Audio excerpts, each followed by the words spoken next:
இருந்து கொண்டு வருகிறது.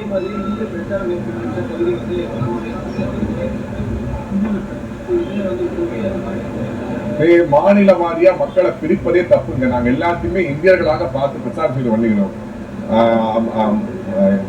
Region wise, religion wise, language wise மக்களை பிரிப்பதெல்லாம் திமுகவோட ஸ்டைல். அதை நாங்க செய்ய போறது கிடையாது. தேசிய கூட்டணியை பொறுத்தவரை இங்க இருக்கக்கூடிய அனைவருமே தமிழர்கள், அனைவருமே இந்தியர்கள். தமிழ்நாட்டில் குடிபுகுந்து தமிழ்நாட்டில் வாழக்கூடிய அனைவரும் தமிழர்களாக நாங்கள் பார்க்கிறோம், இந்தியர்களாக நாம் பார்க்கிறோம். அனைவருக்குமான ஒரு அரசியல், ஆல் இன்க்ளூசிவ் குரோத்தை நாங்க வளர்ச்சியை நாங்க கொடுக்க போகிறோம். இவரை மாதிரி பிஆர்காரன் வந்தா பாத்ரூம் கழுவுனா, உத்தரப்பிரதேஷ்காரன் வந்தா பானிபூரி வித்தான்னு சொல்லி ஒவ்வொருத்தங்களை அசிங்கப்படுத்தி, ஒவ்வொரு மொழி பேசுறவங்களை கேவலப்படுத்தி அந்த ஒரு அநாகரிகமான அரசியலை நாங்கள் முன்வைக்க போவது கிடையாது.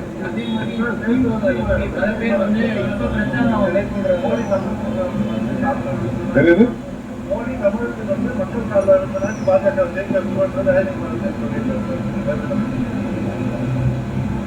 தயாநிதி மாறன் வந்து அவரை பத்தி கவலைப்பட வேணும்.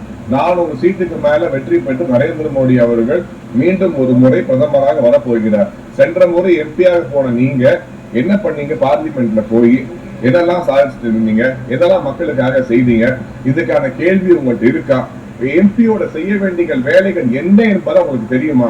நான் ஏற்கனவே நாமினேஷன் செய்யும் பொழுது ஒரு ஓபன் டிபேட்டுக்கு அவர் அழைத்திருந்தேன். நான் மீண்டும் ஊடகம் மூலமாக அவருக்கு ஒரு ஓபன் சேலஞ்ச், விவாதத்துக்கு நான் அழைக்கிறேன். அவரை நேரடியா விவாதம் செய்யட்டும். வேட்பாளர் நீங்க என்ன பண்ணிருக்கீங்க, மக்களுக்கு என்ன பண்ண போறீங்க, இது வரைக்கும் உங்களால இந்த தொகுதிக்கு ஏற்பட்ட நல்லது என்ன என்பதை விவாதிக்க நான் தயாராக இருக்கிறேன். அவருக்கு தைரியம் இருந்தால் விவாதத்துக்கு வரட்டும். அவர் சொல்லக்கூடிய இடத்திலே நான் செல்கிறேன். அவர் எங்க சொல்றாரோ அந்த இடத்திலே போய் கேள்வி கேட்டு மக்கள் மனத்திலே வைக்க நான் தயாராக இருக்கிறேன். அவர் அதுக்கு